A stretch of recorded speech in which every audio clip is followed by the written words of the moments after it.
tidak kasih kendor. Politisi PDIP ini sebut tidak ada damai di atas materai 6.000. Artikel ini dilansir dari seaworld.com, ditulis oleh Sardi. Sebenarnya ada yang menyarankan agar kedua belah pihak antara PDIP dan kelompok pembakar bendera PDIP ini damai saja. Ya, sebenarnya mau begitu sih. Tapi kalau melihat kelakuan kelompok ini tentu saja banyak yang kesal dan emosi. Berkali-kali mereka membuat kegaduhan dan berusaha memancing permusuhan lewat ucapan, statement maupun perbuatan. Salah satunya adalah saat membakar bendera PDIP saat demo menolak rancangan undang-undang HIP pada hari Rabu lalu. Mereka menyangkal dan berusaha mengelak, padahal jelas-jelas semua tudingan itu mengarah ke mereka sendiri.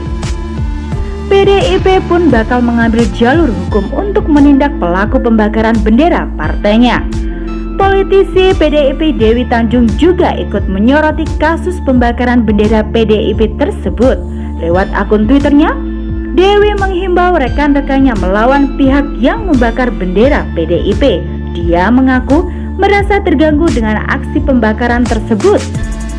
Kepada seluruh teman-teman lawan mereka 212 Khilafah yang telah membakar bendera partai PDI Perjuangan, kita tidak pernah mengganggu mereka, tetapi merekalah yang mengganggu, kata Dewi. Dia menyatakan tidak akan berdamai dengan kelompok yang membakar bendera PDIP. Dia berharap ketua kelompok pembakar bendera PDIP diproses hukum. Lo jual, gue borong abis. Tidak ada istilah damai di atas materai 6.000. Jeblosin pimpinan dan Korlap 212 ke penjara, kata Dewi. Mengenai kata Novel Bakmumin yang berharap PDIP tidak berlebihan atau lebay menyingkapi kasus pembakaran bendera tersebut, justru kelompok penjual agama ini sudah berkali-kali bikin masalah. Makanya kali ini mereka harus berhadapan dengan hukum. Silap atau khilaf itu cukup sekali dua kali. Kalau berkali-kali sampai tak terhitung pakai tangan lagi, ini namanya sengaja cari gara-gara. Kalau mau cari gara-gara silahkan berhadapan dengan hukum dulu. Kalau gentleman tidak melarikan diri, barulah cari gara-gara beneran. Novel mengatakan masa aksi tolak RUU HIP tidak membakar bendera PDIP. Mereka membakar lembaran plastik bersablon kepala benteng mirip salah satu logo partai di Indonesia.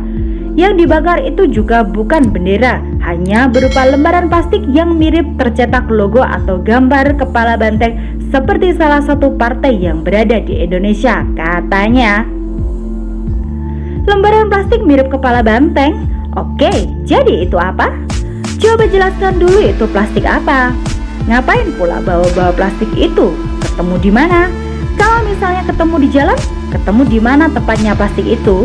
Dan yang paling penting adalah, ngapain plastik itu ikut dibakar bareng bendera PKI? Ini namanya kebodohan mutlak dan tidak dapat diganggu-gugat. Cara ngeles pun amatiran banget. Saya yakin mereka tak akan bisa jawab. Udah gemetaran, jadinya asal ngomong. Ada yang bilang itu plastik, ada yang bilang tidak tahu, ada yang bilang mungkin penyusup, ada yang minta bijaksana, ada yang minta jangan berlebihan, ada yang teriak siaga 1.